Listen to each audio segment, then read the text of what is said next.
And as I forgot about that. yeah, as everything starts coming on, I know all my Apple Heart and iTunes and podcasts and iHeartRadio. I'd like to thank all of you for joining in on the show for podcasts. If you ever want to donate to the show, you can always hit me up, and you can send them the like on the YouTube, and you can always donate to be a sponsor for the show, for You Be the Judge. Please welcome my co-host and partner and friend, Marylin Pierre. Please, Esquire. Please, Marylin, introduce yourself for the people who don't hear our show, and why not? But introduce yourself again for the public of who you are and what you do, and let's get right into You Be the Judge. Hello, Dr. Dyer. It is such a pleasure to see you again. My name is Marylin Pierre. Welcome, everybody. I'm so happy that you're able to join us. I've been practicing law for over 29 years now, and I'm licensed to practice law in Maryland, the District of Columbia, the Commonwealth of Pennsylvania, and the state of New York. I love the practice of law. I've wanted to be a lawyer ever since I was young, and I love discussing law and politics and everything in our community, basically. So as we decided to do the show, You Be the Judge, we want to talk about two things that most people don't know what is going on in our court system. That has always been a problem for us as people to not know what's going on in the court system. So we want to go over some things and people can ask the questions about what is it about this and how come this always happens in court. And you can have those questions because I know, and I think I'm a pretty smart guy, I have tons of questions like that. And Marylin's here to answer those questions. And there's things this week came up for us. I want to talk about the no-knock warrant. This has got to be explained to me of what it is to have a no-knock warrant. What is that? We know from the Breonna Taylor. We know we know we don't know enough. That's what that's what we do know, that we don't know enough about what is a no-knock warrant. Can a judge give the... I'm going to stop there before I get into the weeds and get caught in quicksand because I don't know what I'm talking. So let's go with that. What's a no-knock warrant? Well, it's in the name. A warrant is something that's signed. But basically, what happens is that the police say, "Hey, we have very good information that a crime is being committed at this particular house." And so a police officer could go to a judge and get a warrant. And the police officer could then serve that warrant on the premises or sometimes even on the person and have the premises and the person be searched. Okay, that's what a regular warrant is. A no-knock warrant is basically the same thing, except the police officer says to the judge, if we knock, there's going to be a destruction of evidence. And so by the time we come in, and so give us a no-knock warrant so that we could just come in and surprise the people in there so that there will be no time to destroy evidence. Now, somehow, and the reason why I asked is I came up with reading, and that's just, I don't know if that's a downfall of reading, wanting to know stuff. Maybe, Paul, you should just stop reading. Reading is fundamental. And the first part of fundamental is fun. Yay! Yay! But I read that no-knock warrants in the country is disproportionately served against black and brown people. Now... And this is a surprise. So it's not candy. I don't understand why your point is. Well, okay, so the question is from a legal side, is it because disproportionately more black and brown people commit crimes, or more black and brown people are charged with crimes? Alexander, who writes the new Jim Crow, the new Jim Crow mass incarceration and the age of colorblindness. Yeah, I read the book. It's amazing. Yeah, she's great. She talks about that. She talks about how when you control for poverty, black and white crime rates are the same. We have, I guess, there's an assumption of guilt that happens when it comes to people of color that has not been addressed in society at large. Everybody nowadays is talking about it, and in terms of, oh wow, look at this, I didn't know this existed. Oh my gosh, had it not been for the internet, and had it not been for a phone, for cell phones with cameras on them, we would not know all these things have been going on. Well, there are lots of communities who have known all these things have been going on, and they've been talking about it, but people outside the community just did not believe them. And even some people inside the community did not believe them until they saw the video. Before you answer, before you move there too fast, because I want to slow it down for the public who don't listen fast. Mm-hmm. What do you mean by they did not believe what? What didn't they not believe?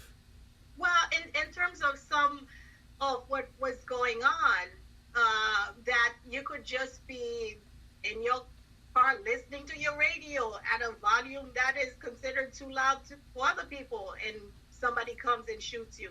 As a matter of fact, today it was reported on Democracy Now! That this young man was killed because yesterday, I guess he was listening to his radio, and this man came out and thought that his radio was too loud and shot him and killed him. Right. He was 18 years old, and so before we were able to have news traveling as quickly as it does now, other people would not have believed that. It would have been incredulous for somebody to have just come out of wherever they came out of. Oh, your radio's too loud. Boom. But now we know that these things happen because of modern technology and the ability to transmit not only verbal information, but visual information across the world in a split second. Someone just texted and said, or put in the questionnaire, it just sounds like you're biased. Mm-hmm. And I want to answer that myself. And then, because you ran to be a judge in our county, in Montgomery County, and that is a very personal question, specifically for you when you become a judge. Because I believe you will become a judge sooner than later.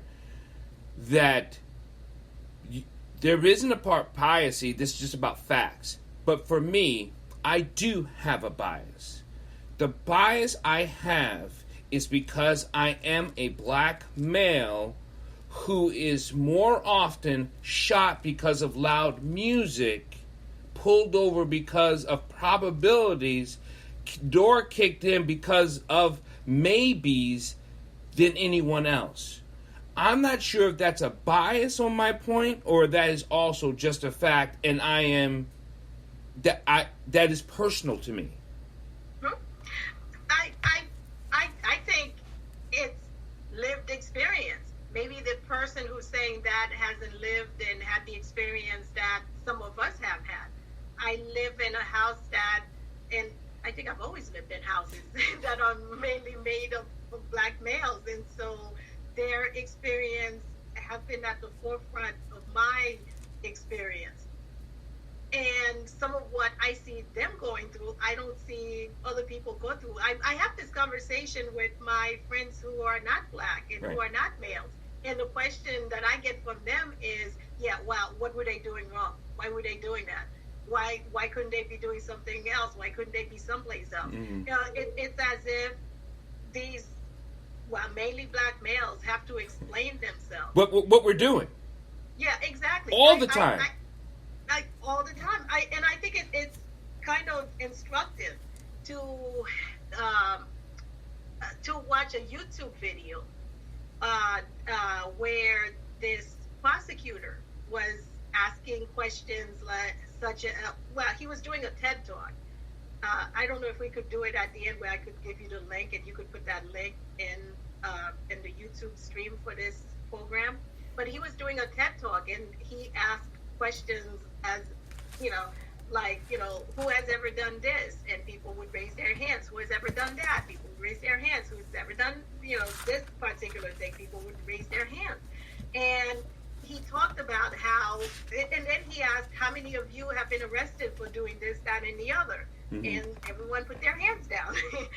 and his point with that was that, you know, when, you know, black people, especially young black males, do these kinds of things, they get arrested. They get brought into the criminal justice system. So that's their experience. So this might not be the particular experience of the person who asked the question. And I'm glad the question was asked. Right. Because part of what we need to do is to talk to one another, to talk about our experiences, as opposed to speaking to the choir. I don't like speaking to the choir. I like to speak to people who have an open mind and who would actually listen to the facts as you stated. I agree. The facts are very clear. Yeah. And I agree. I'm not into speaking with the choir. It's nice to sing with the choir, but for us to move forward as a community, as a country, as a nation, as a global human beings, there must be a conversation that might be just uncomfortable, that you did not know the other side, right? And the other side is filled with not just a fact, but their facts.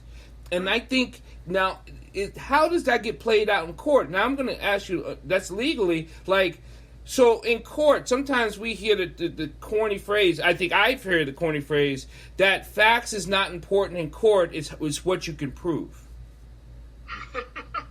I have said that to my clients, yes. So for people, we're like, but I'm telling the truth. But I can't prove that. Yes, exactly. That makes us lost. That kind of makes us a little bit uneasy. And uneasy we should be. Okay. Because it's not a perfect system. Okay. Had it been a perfect system and only, you know, guilty people get convicted, then yeah, let's go for that. But we know there have been innocent people who've been convicted of things that they haven't done, and we know that there have been people who have actually done something and have not been convicted of it. Yeah. So we just do the best that we can. And yes, facts are what happens in court. And if you cannot prove your case, no matter how much you believe that you are in the right, then that's just too bad. Because as much as sometimes you might have a judge who wants to believe you and who wants to rule in your favor, if you can't prove your case, there's really not that much that a judge could do. And I don't want to get away from the no-knock warrant, so I want to shelf this question, and I actually want to write it down so I don't forget it. But let's go back to the no-knock warrant. The no-knock warrant, like you said, it is for... in case a person is requesting that. We know the fact is that predominantly black and brown people are the ones that are getting these knock warrants for them, and it's not because we commit most of the crime, it's because they may find some issue with serving the other warrant. Now, we have to go back, because I actually think we're starting the conversation in the middle when we talk about a no-knock warrant. Okay, great. We have to go back because I think it's really important to talk about the assumption of criminality, because that's really where it starts. Okay. Because I'm not saying that all police officers are racist or that they just assume the worst about black people. I'm just saying that that's where we need to start talking about things. We need to start talking about that in terms of police officers. We need to start talking about that in terms of teachers and principals. because a lot of the reports come from teachers and principals who say that, we think that this child has done something. And so when there's that assumption of criminality from the very beginning, and I don't know how do you much. do you want to explain criminality and what it appears to be, or how it's written? Can you explain that? Oh, you mean the assumption that someone is up to no good, or someone is a criminal, or is likely to exhibit criminal behaviors because of what they look like? That's That's criminality.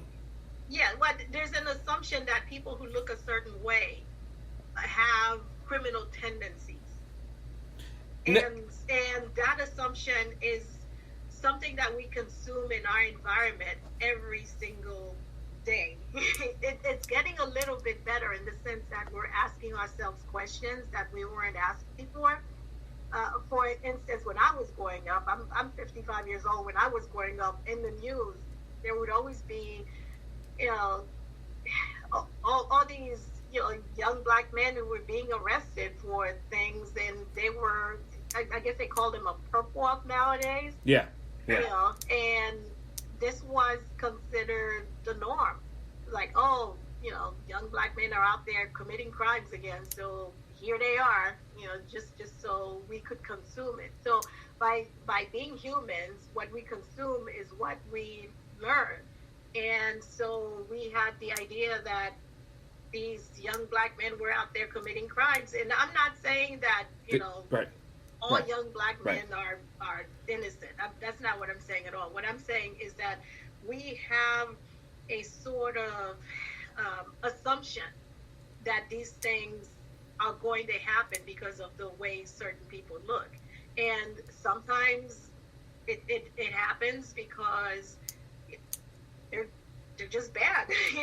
Some people just do bad things without any reason. Sometimes it happens because of necessity. I'm hungry, I want something to eat, so therefore I'm going to steal from the store. Sometimes it happens because, we are trying to prove to other people, hey, I'm cool, so I could steal this and get away with it. But there are lots of reasons. But you made it a point, and I wrote it down. Criminality, it literally starts from a professional making the assumption of teachers, principals, and I put i.e. leaders of something.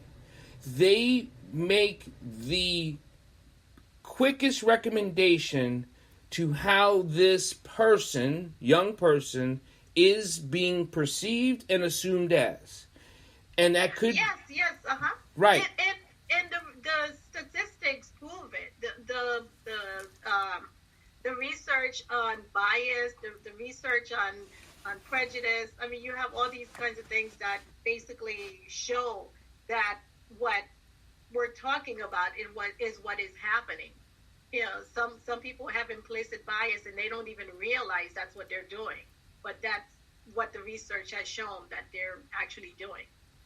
And from that, there. Right, and from that start, now we're talking about, let's just go from a teenager, the 13-year-old to the 18-year-old is deemed in the school, he's that kid.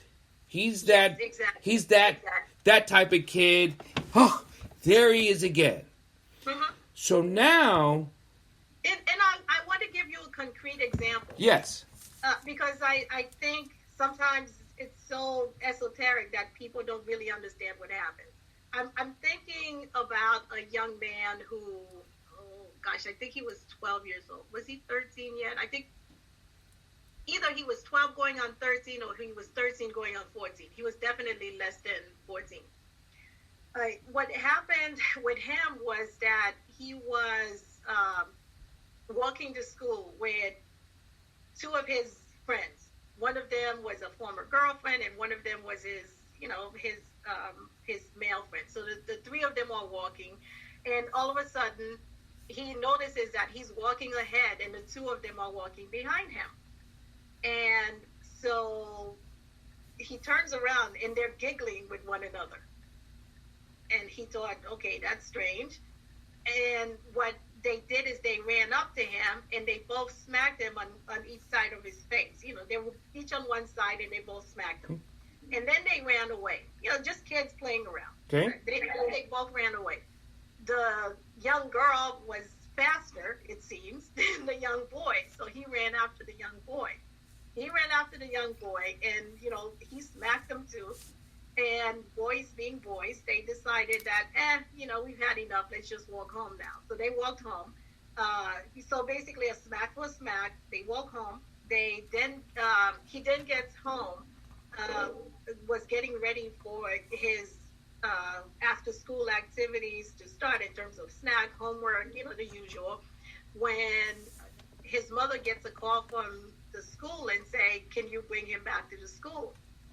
So his mother brought him back to the school. He was then arrested at the school. Now, mind you, this did not happen on school property, but he was then arrested at the school. His mother said, can I put him in my car and take him to the police station? Because I'll just follow you. I just don't want him in the back of a police car because he's so young. And the police officer said, nope, we've got to take you. We've got to take him. Okay, so he gets in the back of the police car. He goes to the police station, and his mother and at that point his grandmother are at the police station waiting for him. The police officer cannot get the computer to work for the fingerprinting, and so the police officer takes him downstairs in lockup. It so happens that at the police station, he's the only one down there by himself, and he says it's for about 10 minutes. He's reading the things on the wall. One of the things that he remembers it being said on the wall is that, if you've made it this far, you should kill yourself. And so this is, like I said, less than 14-year-old reading this and going through this experience over, basically a tit for tat with a schoolmate. He was charged, he was eventually fingerprinted, he was charged, and he goes to court. He's charged as a juvenile, but he's still charged. Right. And when he gets to court, he has found to be involved, which is Marylin's way of saying that had he been an adult, or had he been charged as an adult, he would have been found he would have been found guilty of what he was charged with. And so you ask yourself, had this young man not been a certain color, not been in certain neighborhoods, whether he had gone through that, whether that the school would have said, okay, you guys cut it out. You write an apology letter to him, or you each write an apology letter to each other and let bygones be bygones. As a matter of fact, the young man who was brought to court to testify against him was like, I don't know what I'm doing here. We were just playing around. How did it get so far? And so that's what I mean by we need concrete examples, because when you hear these concrete examples and you see how minor something could start and it elevates into having to be brought in court, and now they have this child having a juvenile record, that if he decides to join the military, for instance, he's going to have to get a waiver from the military, because they have to look into his juvenile record to see whether or not they are going to approve him. So these kinds of things is what I mean by we need to start from the very beginning. Because they could have the school could have looked at this and said, this didn't happen on school property. If your parents want to bring a case against him, go down to the commissioner's office and handle it that way. And the commissioner could have said, okay, what's the matter here? Why are we here? These are two. Okay, so someone texted in the line and said, I thought they could not take a minor down to the police station without parents' consent. Oh, they do it all the time. Oh, wait a minute. What's the okay, my question is what's the legal? Is they do it, but is it So how is it legal? If they explain that to us then. Well, how is it legal is that there are different types of justice system for some people. Like, okay, let's go back a little bit to the no-knock warrant for a moment. Right. For instance, have you ever seen like a rich person's house being, you know, having a no-knock warrant in that rich person's house? I remember a couple of months ago where this person was being arrested and they wanted to embarrass him, so they called the they called the press and said, we're going to arrest this person at this place at this time, you know, show up. And so, you know, they showed him being arrested. But usually what happens is they call him up and say, hey, could you come to the police precinct at such and such a date, such and such a time, because we want to talk to you. And of course, by then the person lawyers up, and I've been there, you know, where I've shown up to police stations with people, you know, and asking the police, why are we here? And you can't prove this case because this, that, and the other. And out of all the cases where I've done that, there's only been one case where the person was actually charged after that. So we nipped it in the bud before it even got to the state's attorney's office or the prosecutor's office. That's what happens when you have the privilege of having a lawyer accompanying you to the police station. But if you do, let's make this clear. Mm-hmm. If you do not have that, yes, you will be locked up and charged. You will be locked up. Your chances of being locked up are greater because at that point there's no counter argument. Like for instance, I had a case where I was brought to the police station because this young man was accused of stealing a bicycle. And he was going to get charged with stealing a bicycle. And I said, well, can we show up and talk to the police officer? So we showed up and talked to the police officer. And we're like, look, at the time this happened, this young man had a cast on. Why is he going to steal a bicycle? How is he going to ride the bicycle from where he supposedly was going to steal it from to his house or any place else when he has a cast? And so because of that, charges were not brought against this young man. As opposed to, oh, this young man stole a bicycle, let's go to the state's attorney's office or the prosecutor's office and talk to the prosecutor. The prosecutor then charges him. And by the time he gets his defense ready, he already, his parents already had to pay for a lawyer and do all that kind of stuff, to defend him. And so it's not, like, there could be some improvements. And yes, police officers are allowed to talk to minor under certain circumstances without the parents being there. But it seems like for a certain amount of color of people or a certain amount of types of people, there's all those circumstances are always there. It's only certain, but it seems like in those particular reasons, it seems like those circumstances always gets applied. Well, I found it interesting that you say that because there was another young man who the night before he was picked up at the police station, same police station, as the other young man who wasn't allowed to ride in the car with his mother. So same police station. When he got to the police station, he asked that he be given an attorney, and so his mother, the police then told his mother that he asked for an attorney, and I was called to come to the police station with him. Now, what I found interesting about that is that young man said that the reason why he asked for an attorney when he was brought to the police station is because the night before he had seen Ava DuVernay's When They See Us. Yes. About the Exonerated Five. Right. And so he said that having seen that movie the night before, he knew that he should not be talking to the police without, legal counsel. So we could learn. Yeah, that's what we're here for, to educate people. That's so if you find yourself at a police station, try to see if you could have somebody come and talk on your behalf, or you should definitely not say anything, because saying anything at that point is probably going to be a whole lot more harmful than helpful.